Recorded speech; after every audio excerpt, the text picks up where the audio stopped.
Well, hello, and welcome to our continuing devotional through 1 Timothy. Today we're in 1 Timothy chapter 3, and we're going to be picking it up at verse 14, which says this. Here's the Apostle Paul writing to Timothy. I hope to come to you soon, but I'm writing these things to you so that if I delay, you may know how one ought to behave in the household of God, which is the church of the living God, a pillar and a buttress of truth. Let's just stop there for a moment. So Paul says, Timothy, I've kind of left you in charge. I want to come visit you. I plan on doing that, but Paul, like us, didn't always know how God was going to work things out. In fact, he didn't generally know how God was going to work things out. We walk by faith. We just see how God directs our life. Even as we plan, we make those plans knowing that God may redirect how our lives go.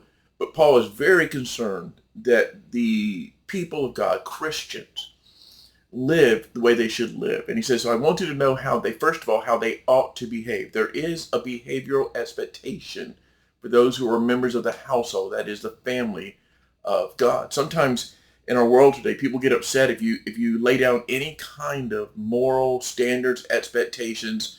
They call it judgmentalism. They call it unmerciful, unkind.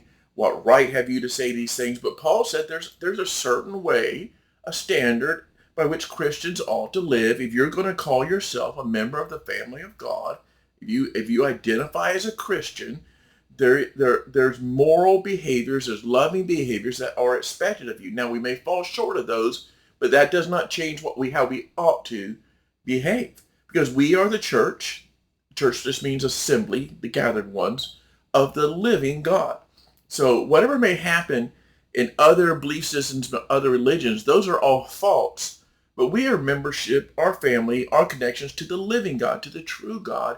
Therefore, the idea that we can just live any kind of way and everything's okay is simply not consistent with Scripture. In fact, he says that the Christians, the church, is called to be the pillar and the buttress of truth. Moral truth, spiritual truth, all truth. A pillar is a support that holds the building up. A buttress was like something they would defend a wall with. So he's saying that what Christians are called to be as a group, they're called to support the truth, moral and spiritual truth, doctrine and moral values, and to defend those truths.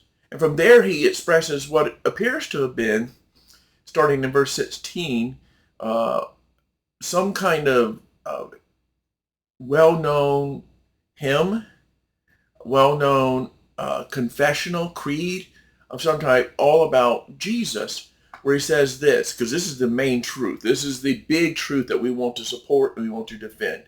And that's what he talks about in verse 16, where he says this, great indeed, we confess, is the mystery of godliness. He, Jesus, was manifested in the flesh.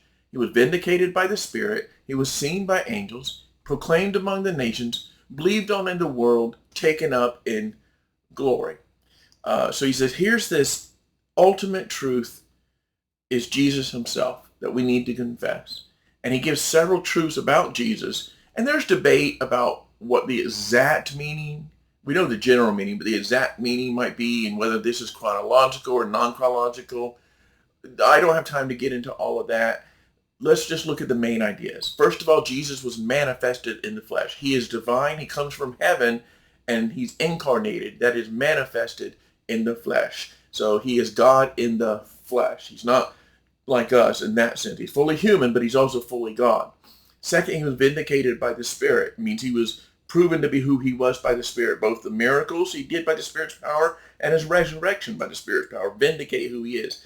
He's not just giving us a bunch of words and say, trust me. He backed it up by what happened. The Spirit vindicated him. He was seen by angels, both at his birth, in his ministry, in the temptations in the desert, and after his resurrection, and ultimately in heaven. He's proclaimed not just among one group of people, but among the nations and believed on in the world.